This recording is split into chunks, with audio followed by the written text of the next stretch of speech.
Hello again, everyone. So we've got another set of pre-recorded videos for you to watch, and this time we are discussing energy releasing pathways. There is quite a bit of information in these videos, so hopefully you will not feel overwhelmed. Now, starting with learning objectives, we will first discuss the role of ATP in cellular metabolism and the function of cells in general. We're going to define oxidation and reduction reactions and relate those to energy transfers. Then we're going to discuss how ATP is produced in cells. And there we have different processes. So the different stages of aerobic respiration, we're going to have a look at those. There's glycolysis, which is actually a common pathway. Then there's the Krebs cycle. And there's the electron transport chain, abbreviated as ETC, and chemiosmosis. Now, aerobic respiration, by the way, means with oxygen. And the oxygen is used in the last step. We will discuss that in more detail. We're going to describe fermentation as an alternative to aerobic respiration. And finally, we're going to compare aerobic and anaerobic metabolic strategies. So aerobic, we know, means with oxygen. So you could guess that anaerobic, AN here, is a prefix to indicate without. So without O2.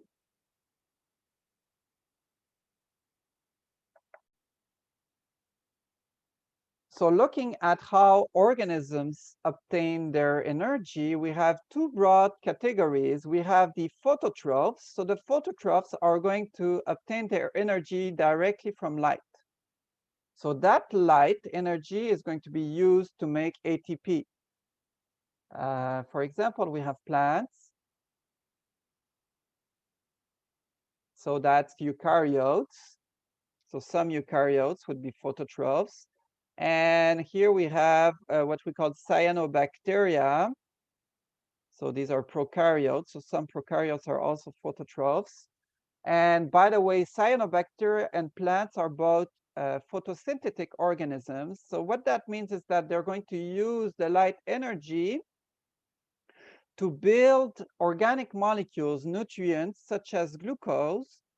And so that energy then is going to be stored from the light into the glucose. And we can use glucose later on by breaking it down. We can retrieve the energy and make more ATP. So that's for phototrophs. The other group of organisms is chemotrophs. So chemotrophs are having as their ultimate source of energy or molecules, or chemicals. So organic molecules such as glucose, right? So that would be, for example, animals. So these are representatives of eukaryotes.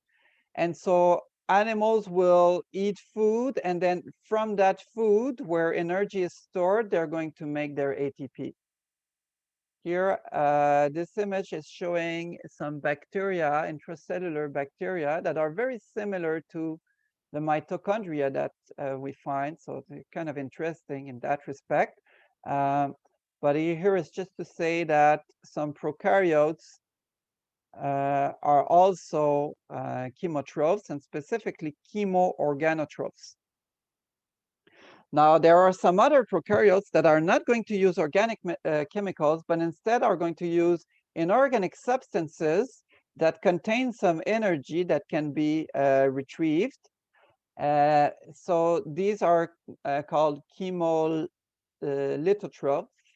And here's an example of what we call a hydrothermal vent at the bottom of the sea, where some heat is released, as well as some inorganic molecules that contain some energy. So a few organisms, a few prokaryotes, are going to be able to take advantage of that and will thrive in those environments.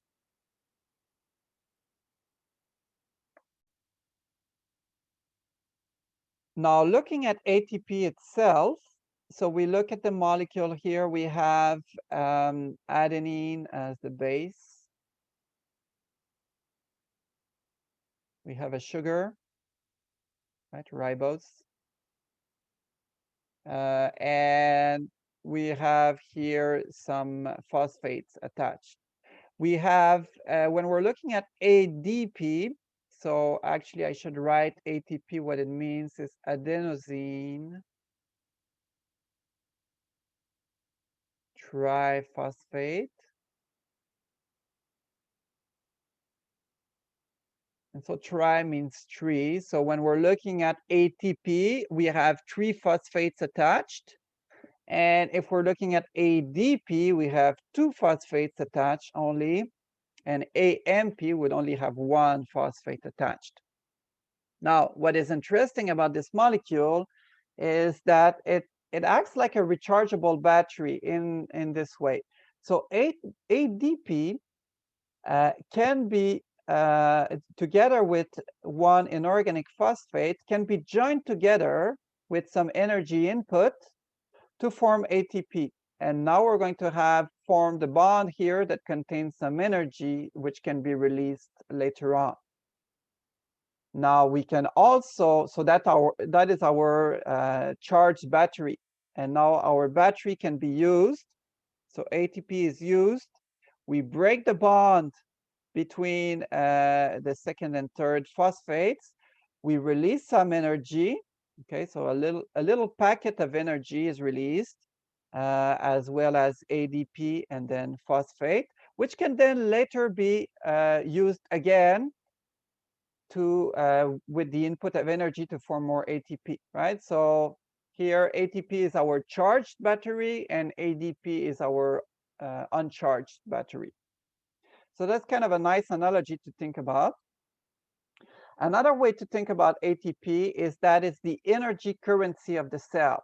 So it's a small packet of energy that can be released via breaking this bond and transferring the phosphate.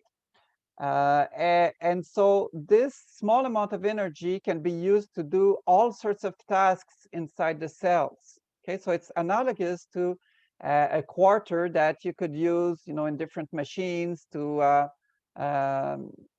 to use in various ways. Okay, so that's why we think of it as the energy currency, right? That's the money you can plug in to perform various tasks.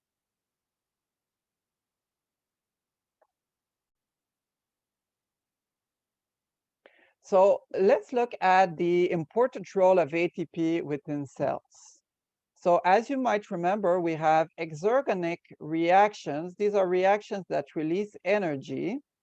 And so that energy then may be used to recharge our ATP batteries and form ATP. Okay, so here we see cell respiration. So we're going to discuss that today. And catabolism. So when we break down nutrients into smaller parts, we release energy. And so that can be used to form ATP. Now that ATP can then be used to perform useful work and can be coupled to endergonic reactions to allow them to occur. Those endergonic reactions require energy. So we can do active transport, which we've discussed before, movement, cellular movement, and anabolism, which is to build up larger structures or larger molecules from smaller ones. And so when ATP is used to carry out those tasks, the battery now becomes uncharged. So we've got ATP and phosphate, and then ADP and phosphate can be used, can be joined together through the input of energy again. So it's kind of like a cycle.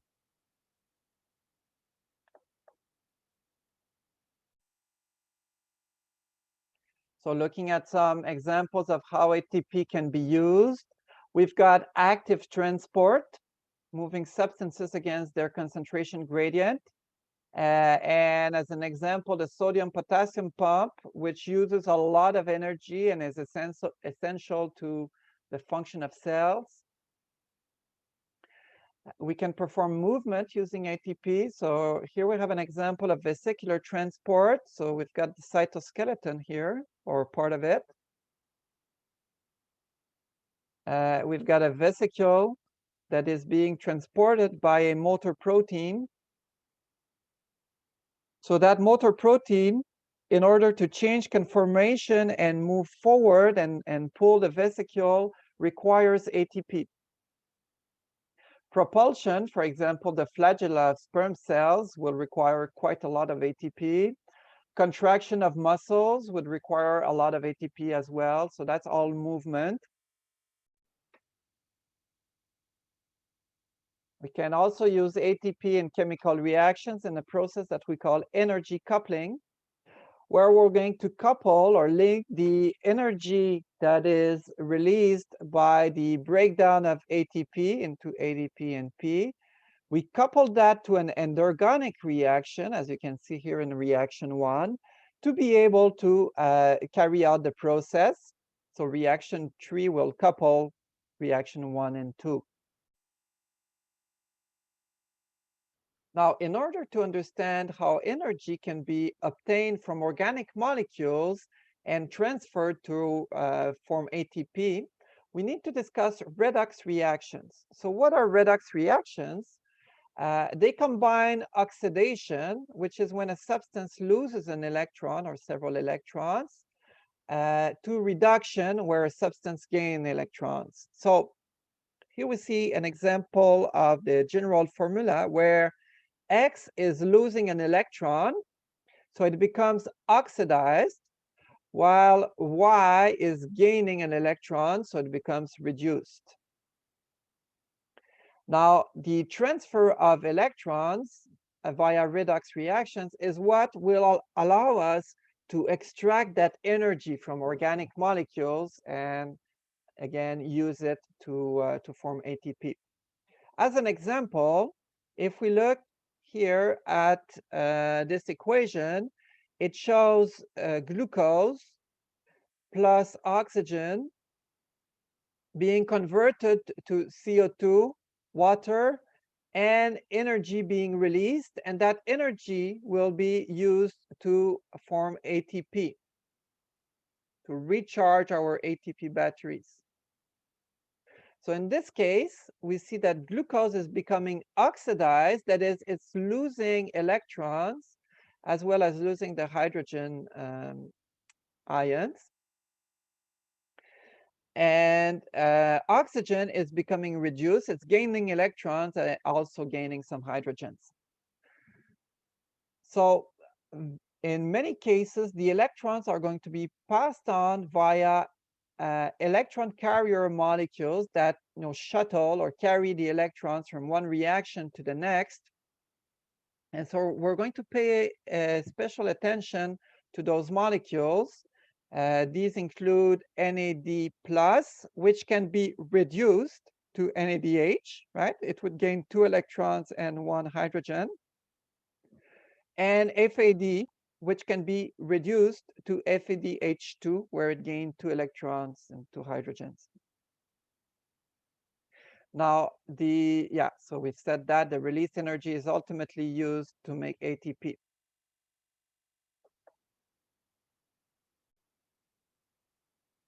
So again, looking at the equation we've seen on the previous slides, this is, by the way, the formula for aerobic respiration. We see that glucose is oxidized to carbon dioxide, while oxygen is reduced to water. And in the process, we're going to step by step transfer or shuttle electrons from one carrier to the next, from one reaction to the next. And as we do that, we're going to be able to release or extract some energy to recharge our ATP.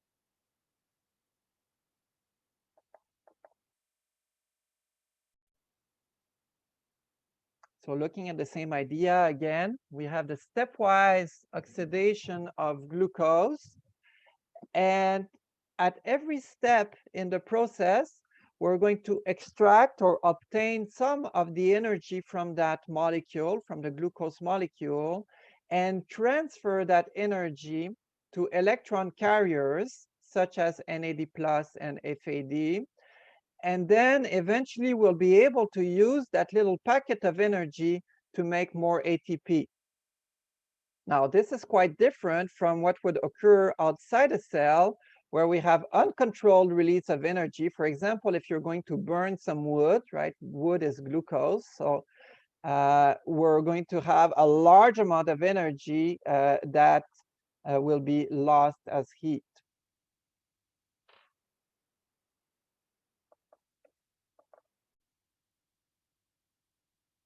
So looking at how energy is transferred step by step, we see that in this case, we have some energy-rich molecule that is going to transfer 2 of its electrons as well as a hydrogen ion to the electron carrier NAD+.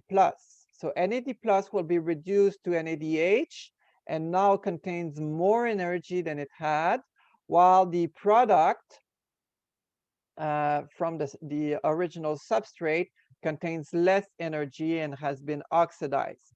And so we're going to do that stepwise, and that way we can transfer the energy to those electron carriers.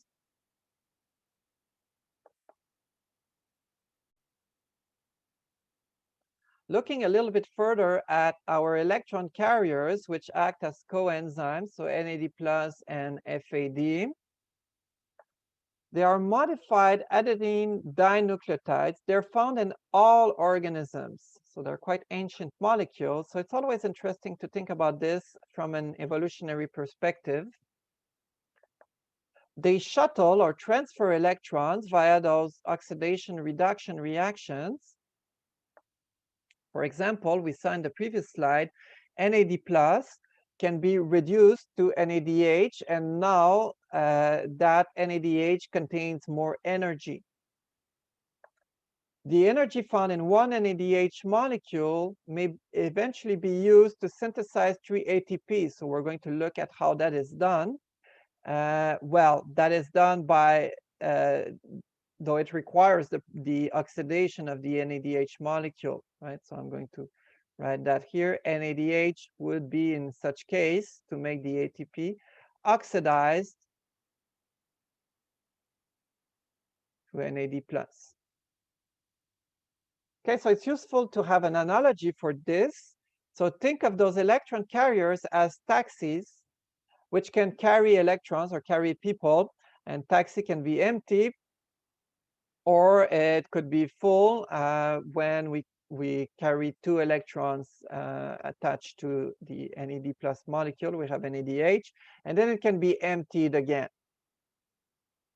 So hopefully that will help understand those concepts that are a little bit tricky. So looking at those electron carriers and their structure, so you see here NAD plus. You see that it contains an adenine base, right? Its name says it too, nicotinamide adenine dinucleotide. So here we have an adenine.